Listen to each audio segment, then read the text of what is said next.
ये शरीर आपका नहीं है, कहते काया तेरी है नहीं, ये माया कहां से हो। और हम यहाँ अपना जीवन नाश करते हैं, चोरी करके, डाके मार के, रिश्वत ले करके। आप देखते हो मंत्री लोगों का भी इतिहास सुनते हो, और जजों के बारे में भी सुनते हो, IAS IPS के बारे में, और बहुत से इंजीनियरों के बारे में, डॉक्टरों के बारे में रिश्वत लेते हैं। धिक्कार है उनके जीवन को, उनको ज्ञान नहीं है, इसलिए विष खा रहे हैं। जब ये ज्ञान होगा, जहर दिखाई देगा आपको। परमात्मा ने बताया कि तुमने उस दरगाह का मैल नहीं देखा और धर्मराज के तिल तिल का देखा। तुमने वो स्थान देखा को ना जहां काउंट होता है, वहां छुपा नहीं सकते, वहां गवाह की आवश्यकता नहीं है। आप जो भी कर्म करते हो, आपके अंतःकरण में वो फिल्म की तरह गुप्त चित्र अंदर अंकित होते हैं, और इसकी एक कॉपी धर्मराज के दरबार में ऑटोमेटिक डेली चली जाती है।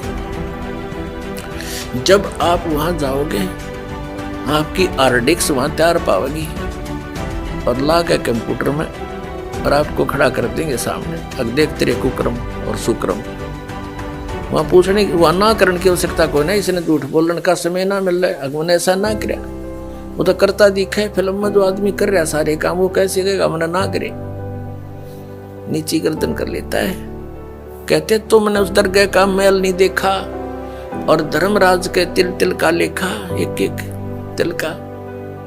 चिट्टी पायल बाजे पैर, साहेब सुनता है सब लहर। यदि हम सोच भी गलत करते हैं किसी के बारे में, वो भी अंकित होती है। हम सोच भी अच्छी बनाते हैं, भला करने की ना कर सकते, दान करने की सोच करते हैं, नहीं कर पाते, उसकी भी राहत आपको मिलती है, वो भी गुड अकाउंट में होता है।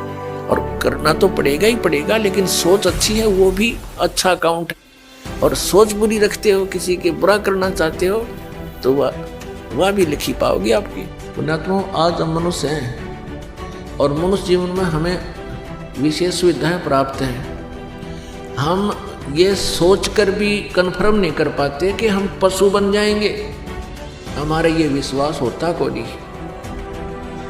ठीक है, कहते हैं अपनी बुद्धि काम ना करे तो किसी समझदार से सलाह ले लेनी चाहिए। तो परमेश्वर ने तत्वदर्शी संत बन करके यहाँ लीला की और ये ज्ञान बताया कि तुम्हारे साथ ऐसा ही बनेगा जो परमात्मा हमें संदेश देकर गए, और ऐसा करोगे तो फिर इन आपदाओं से आप बच जाओगे। ये भी जानकारी परमेश्वर ने दी है कि तुम ऐसा करोगे तो ऐसा फल होगा। इसका समाधान ये बताया कि पूर्ण संत से, पूरे गुरु से उपदेश लोगे तो ये आपके ऊपर आने वाली जो आपदाएं हैं ये टल जाएंगी, नकली गुरुओं से नहीं टलेगी। तो क्या बताते हैं कि फिर पीछे तू पशुआ की जय दीजय बैल बना, कि शरीर छूटने के बाद सत भक्ति जो नहीं करते और भक्ति भी कर रहे हैं, नकली गुरुओं के पास बैठे, उनकी भी दुर्गति होगी। क्योंकि पूरा गुरु हो, सच्चा ज्ञान हो और शिष्य की श्रद्धा अटूट बनी रहे आजीवन, तो मोक्ष में कोई संदेह नहीं है। मर्यादा में रहे, मर्यादा तोड़ देने से भी आपको लाभ बिल्कुल नहीं होगा। सुखदेव ने 84 भुगती बना पजावे खरवो, तेरी क्या बुनियाद प्राणी तू पेंडा पंथ पकड़वो। कहते सुखदेव जैसे ऋषि ने भी 84 लाख योनियों का कष्ट उठाया, और तेरी क्या बुनियाद प्राणी तू पेंडा पंथ पकड़वो। पेंडा यानी वो मार्ग, वो पथ, वो रास्ता, वो सत साधना ग्रहण कर जिससे तेरी ये दुर्गति छूट जावे। वो मार्ग ग्रहण कर जिससे तेरी ये दुर्गति बचे, पशु पक्षी की योनियों में ना तू जा सके, सत भक्ति कर। और क्या बताते हैं, सुखदेव ने 84 भुगती और बना पजावे खरवो। सुखदेव जैसे महर्षि भी 84 लाख योनियों में भटकते रहे।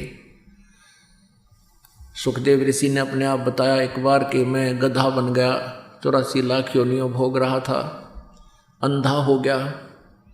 अंधा होने से मालिक ने मुझे त्याग दिया, लठ मारे घर से निकाल दिया।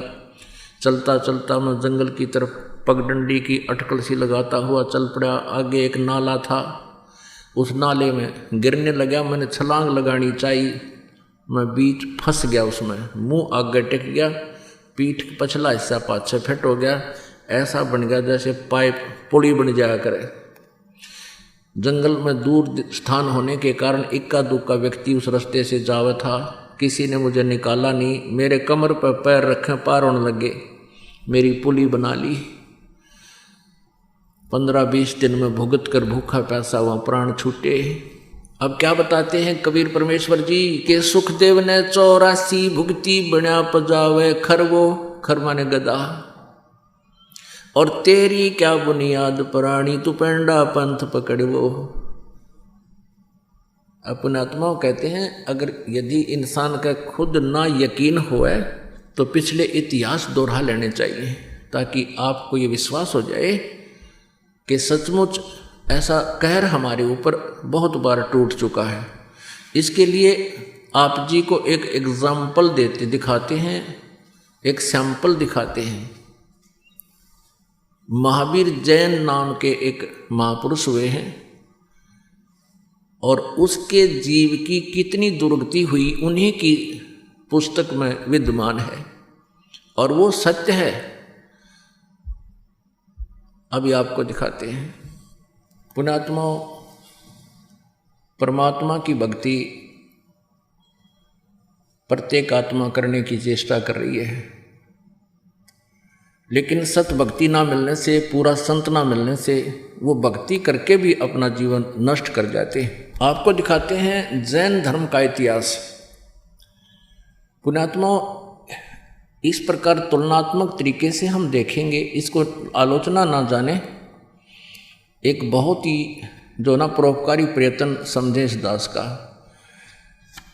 आलोचना वो होती है जो झूठी निंदा करे, किसी के बारे में बुराई करके उससे दूर करने की चेष्टा करे अपने स्वार्थ सिद्धि के लिए, नहीं परमार्थ के लिए। जो इन महापुरुषों की जीवनी में लिखा है दास केवल पढ़कर सुना रहा है और आपके रूबरू भी कर रहा है। कोई नो सोचा भी, क्योंकि पहले हम भ्रमित बहुत कर रखे हैं इन्होंने। सदग्रंथ कुछ बताते थे, ये उनकी सच्चाई ना बताकर हमारे को गलत ज्ञान सुनाते रहे। हमने सोचा ये विद्वान पुरुष हैं, सच बोल रहे होंगे। इसलिए दास चाहता है कि दूध का जला हुआ छाछ को भी फूंक मारता है। तो इसलिए सदग्रंथों के भी आपके रूबरू दास साथ साथ करा रहा है। और आधुनिक जो टेक्निक है, जो परमात्मा ने आधुनिक तकनीक हमें दी है, प्रोजेक्टर, टीवी, ये इसीलिए दिए हैं दाता ने। ना पहले कौन इनके समझ में आई, ये मनुष्य सत्र की ये खोज नहीं है। ना 4 युग हो गए आज तक कोई विमान बना पाए, ना कुछ और नहीं करा। एक रेडू में 6 खेतर जोड़ कर रथ बना कर घुमाया करते, कितने काढ़े ले जाया करते। तो ये इसीलिए दिया परमात्मा ने कि आप जी परमेश्वर पहचानो और पीछा छुड़वाओ, क्योंकि अब ये पीक टाइम आ गया भक्ति का, या बिचली पीढ़ी चल पड़ी और अब पूरे विश्व में ये ज्ञान फैलेगा। इसलिए परमात्मा ने सुविधा अभी 10-1 वर्ष से दी है। पहले नहीं था ये टीवी चैनल वगैरह, बहुत कम, एक ही होता था ये सरकारी चैनल।